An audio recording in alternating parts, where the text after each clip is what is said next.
Alright, we're back. Part 2 of the Pt.2 Assassin's Creed Unity podcast. So we're going to talk all about the best bits of Assassin's Creed Unity. Who wants to start? I will start because let's just first of all deal with an issue, which is the fact that this game did ship with some problems. And? Yeah, it's some significant problems. It was basically broken from the start, wasn't it? Really? Well, it wasn't. It was broken on if you had a certain PC with a certain video card, it would do that weird invisible face thing. Yeah. I first played it when it came out. It came out on Xbox One. And didn't really have that many issues with it. Yeah. So, I mean, it was a bit glitchy. The combat's glitchy. We'll get to the that. The servers were bad, weren't they? But we're talking about the good bits here, by the way. Yeah, no, what I'm saying is, all those bits aside, I still think that this is a pretty beautiful game when you get into it. Actually, and they've recreated an era of revolutionary Paris, which, you know, it's so detailed, and there's times when you are walking around, you're like, it does take your breath away, like how incredibly detailed and, like, you know, beautiful it is.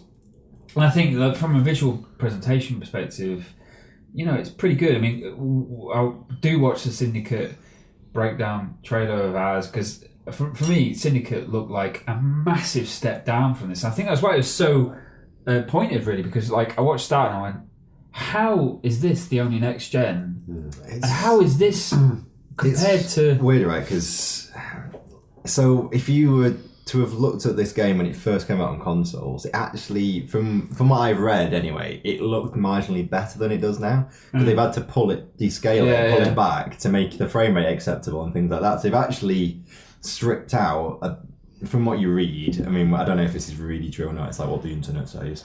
But so they've made it so that the graphics and stuff, and, you know, I've played the Xbox One version when it first came out, and I've played the patched version since, and I really can't see many differences in it. But apparently they've brought back some of the visual fidelity and, you know, reduced that down. And it looked to me, from looking at that Assassin's Creed Syndicate, admittedly it was pre-alpha footage, whatever they were calling it, but they were kind of saying, it looked to me like they'd stripped it back to work on the Xbox and especially the Xbox One, because I think that's a bit weaker than the PS4 this generation, isn't it? That is so depressing, because these consoles have been up for like a year and a half.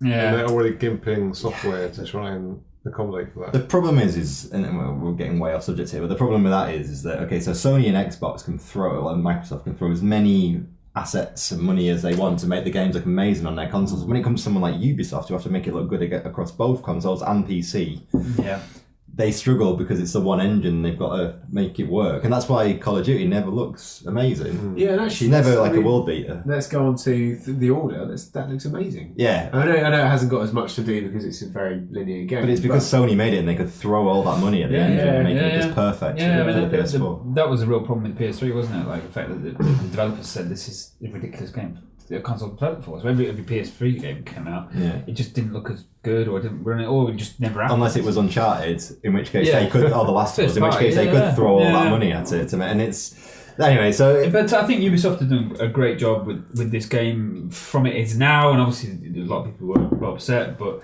I think it looks really amazing. I think... Actually, I also did the bugs. I didn't come across too many bugs anyway. Like, I mean, there was certainly an intro bit. But you're playing the patched version by the point where you're playing the patched version. The intro bit, I actually felt the first 2 hours of the game I played, I noticed a few things, like textures dropping, all that kind of stuff, and there was a bit... There's a lot of... I actually recorded a bit as well.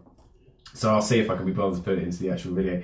Of this. Come on now. Okay, I'll put it in. There was a bit though, like, because obviously the some of the cutscenes are in-engine cutscenes and stuff like that. And there's this woman walking behind the guy, and she's sort of walking into the wall, like almost like the wall's not there, and then jumping up and down and up and down, like she was walking actually on the sort of ledge. That's just what they did in Paris. It's someone shouting out, "Joey Deacon!" I saw a great bit where there was like someone just walking like literally next to somebody, and suddenly they popped up on top of their head and popped back down again, like in his like instant. I know this is the good bit. That we all talk, but it's funny. I saw loads of that. People just like hovering 3 feet in the air. Yeah, really? Totally. This is the patch version as well.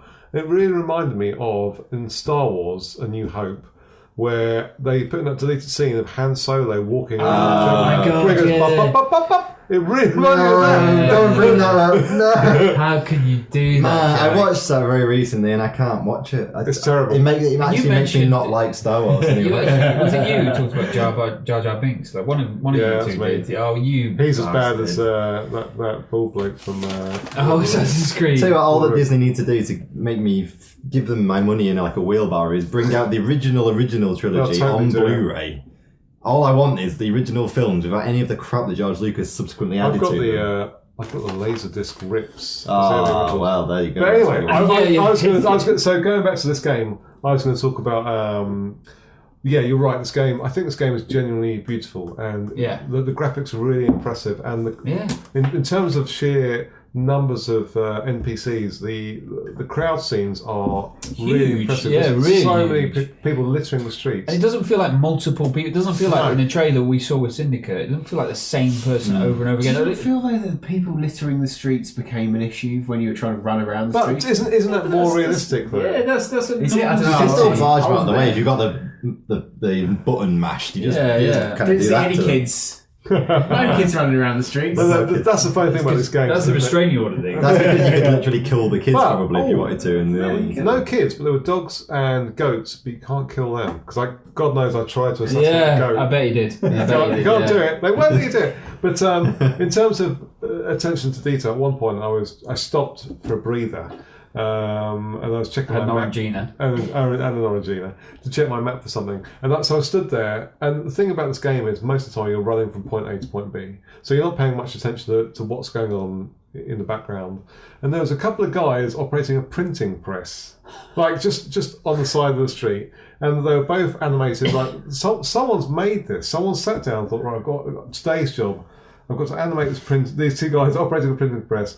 I've got to design them, etc. Someone's done that. I can guarantee no one else in the world has seen these two guys than me. So if you were the person that did that, I actually noticed it. I thought Yeah. it was pretty cool. But You've got one fan. but the sheer amount of work, I think that really demonstrates the sheer amount of work that goes into these Definitely, games. yeah, When most of the time, yeah. It shows the resources you're- that Ubisoft have. But- It's nuts. like for most other games, this would be like, in the Flintstones, right? Bear with me, where they're like Fred's chasing Dino through the house. Oh, and they use the same It's the bit. same window Oh, going back yeah, and forwards. yeah, yeah. I felt most games would just do that, but here someone's gone. No, hang on, let's have a couple of blokes operating a printing press. And I mean, these games have got a huge staff on them, haven't they? Oh, definitely, yeah, without Talking about doubt. hundreds, possibly thousands of I mean, people. with, thing is, with we- multiple locations as well. And we yeah. talk about them coming out every year, but actually there's probably like 3 or 4 teams churning these things out. So they have 3 years or so to turn Yeah. each one around. Oh, definitely, yeah. So it's not like they've got 12 months and they go, shit. It'd be like you're on queue, whatever. Victorian London, guys? I just want to say that Flintstones era? It's not really a negative because I'm not there yet. But on that point, on the point of like you said, you noticed this thing. I found myself just jumping up to as high as I can and then running across the roofs Yeah. and things. And there was definitely a point where I thought, I feel like I'm missing out on a lot of this map because I can't be bothered to run through the streets because too many people there. I just keep See, knocking into them. I'm just a man of the people. I want to be in it. You know. No, I know, but Jack's connected. I did I'm feel like, connected. although it was there, like they'd obviously gone to a lot of effort of designing all this stuff and things. I really did feel like it was easier for me to avoid it, and I could play the game Totally. better by avoiding That's it. true, but it's all part of making it feel like an immersive world. And I think that this game does succeed in kind of making you feel like this is like a living, breathing city, which is it's just really hard to do. I mean, like, very few games really succeed in making it feel like quite alive. And actually, there's lots of, I think, and it goes through stages and phases because obviously the French Revolution, not the Russian Revolution, is going on in the background. It's a backdrop, and things are changing and things are happening, and obviously the world's going to shit really in this period for a lot of France. As it goes through this change, and I think that's really interesting. And like, I think that attention to detail, like finding a little printing press, actually adds to that. It's like the little details, even if you don't even notice them or think about them, the fact that they're there adds credence to the world. Like when you go to a certain open worlds and it's just like a blank texture wall, it just takes you completely out of it. So compare this to something like Skyrim. Skyrim's gone the extra mile and gone, okay, your world is open to you. Whereas Assassin's Creed, it's not really open to you. You're No. still very consigned into these small area, really. You can't expand and go you can't see that mountain in the distance and go to it. Yeah. So where do we want the games to be? Do we want them to be like that? So you've got the printing press thing, and it's like a little accident that you That see. sounds like it's my highlight of the game. A couple of things, making a paper, to be honest, I'm making like a you, fanzine. I like it when a game surprises me and does something like that. And I think, well, Today I saw Jack Turner run through. It was really great. It's the Jack Turner news. It's a little bit school. Yeah. But I think it does add to the immersion of the world. I think the thing that I think Assassin's Creed does really well is it when it all comes right. It's a bit like Batman. You know, when you nail an assassination, you basically got a target. You've got it's heavily guarded. You find your way in, you scope out the place, you follow the kind of semi-linear path, so it gives you a very good hint of where you should be going. But there is a bit of freedom to go here or there.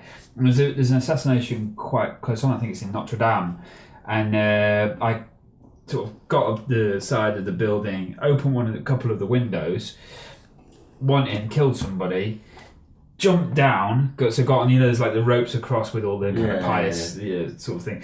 Jumped down, killed the guy, hit the ropes where you can go, they launch you up, launch out straight out the window, and I was like, yeah, I feel like a badass, you know. And then when he gets those elements right, it's really, really great. I feel like it does. There are plenty of different ways to approach assassinations. You know, like for example, you can cause. I don't know if this is new to this one because I didn't play the last two ones, but you can cause distractions and do stuff like that in the games. And throw money or like chuck a throwing money's been in this. It's the first one, and that's always quite entertaining to do. But there's one point where I was, because some of the assassinations when you first rock up to them, they look quite difficult because you've got a whole load of goons in front of the guy you want to assassinate. And there's one, I was in this massive crowd. There's a couple of distraction points. I thought, I don't know how I'm going to do this. I'm hanging out in the crowd, just sort of thinking, oh, how am I going to do this? And I had some of those smoke bombs. This guy was on like a platform just giving a speech.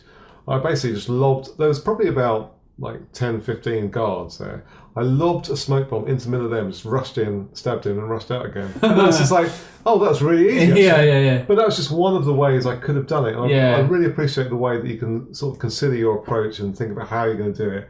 And not every assassination has to be the same. Yeah, definitely. I think we'll come to some of the negatives later on, but I think it does definitely give you that kind of sense of sandboxing. It's like, well, however I want to approach it is how I want to do it. And if I want to go in all guns or swords blazing or whatever, all swords swinging, then I can do that. But if I want to kind of take a more stealthy and like nuanced approach, then I can do that as well.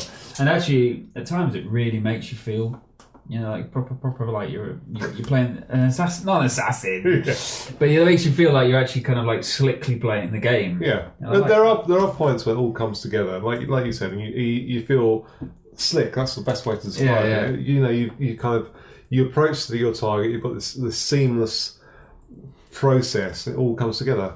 We'll get onto the bad bits later on, but there are other points where you feel it's just such a lead on, isn't it? No, but there are other points where you feel the complete opposite of that, and the game just blocks you completely. What do you think of the bits where you have to run through the kind of preordained course to get away? So some bits you've got stuff collapsing on you, and you've got to get through these certain bits to scrabble up and get away. Do you like those? It's weird, actually I think those bits for me felt a little bit like contrived.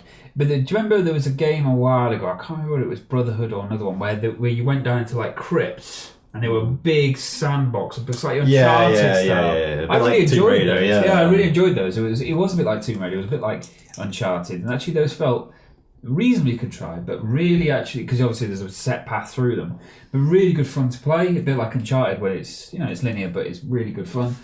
So I think when it mixes in the right sense those linear elements with the open world elements, it can get it right. It's just, these games are so vast and so regular that the chances of things going wrong are so high. We've not talked about... go on, Dave, sorry. I thought the linear aspects, when they came in, I quite liked it. I thought it was a break-up from the open world stuff. I'm not it's not that I'm not a huge fan of open world, but I often get overwhelmed by open world stuff. I think that's what it is. And it's a struggle to sort of go to keep on track, I think, for me. So when the linear stuff comes in, I think, oh, this is nice. I know I'm progressing. Whereas I feel like it's difficult with open world things to know how far you're really getting, if you're really getting anywhere. Am I just I know whether I'm doing like side missions or main missions, all that kind of stuff. But I did like the linear stuff. It was nice to bring that in. Yeah, so it makes it more concentrated, so you know where like something's happening. That's more it. than It's missing things. It's also there's a sort of element where you've sat down playing a game for an hour or so, and you don't want to feel like you've sat down for an hour and got nowhere. So on that basis, you suddenly get to these little elements, and you've progressed a little bit in the story. You've done it in a way that you wouldn't have done it in the open world space, because you can sort of climb through areas that wouldn't have let you climb through it in that way, if that makes sense. All that kind of stuff. I don't know, I quite liked it. I think the first one was the train. There's a sort of train section thing that you come across, and I quite enjoyed it. It was just nice. It woke me up a little bit, I think, and it was at that point that I suddenly thought, I'm getting more into the mechanics of the game and started to enjoy the game a little bit more. As if they'd literally just said, "Here's your open world, go do your missions." I think I probably would have been more kind of a bit bored by it. Yeah, that's it. I was going to say just to finish on this sort of positive section. So one of the things that Ubisoft really hyped before the game came out was the way you traverse and climb, and more importantly, the way you descend. Because never before in an Assassin's Creed game have you really been able to neatly get down from buildings. It's always just been a case of leaping off them and hoping for the best. Whereas this game let you press a button and climb down. So I don't know, what do you think of the way? Because I would say this because in Syndicate now they're promoting you want like a hook shot basically to get up to these things. I'm saving my comments about the traversal for the bad bit. That's fine. Also, like the hook shot, that just feels to me like in this game in Unity, there's a lot of instances where there's a pulley system on the building, and that, where you just basically run up to it. And pulls you straight up. So this which are very satisfying. Yeah, it is. Yeah, but this rope gun in Syndicate feels like the next version of that, basically. Yeah. I think, basically, the big change, isn't it, that you can run up to buildings just with R2, and you don't need to press X to actually so you'll climb running. automatically. Yeah, you climb auto. And then you can descend automatically. It feels a little bit quicker, it feels a little bit sharper, it feels a little bit slicker.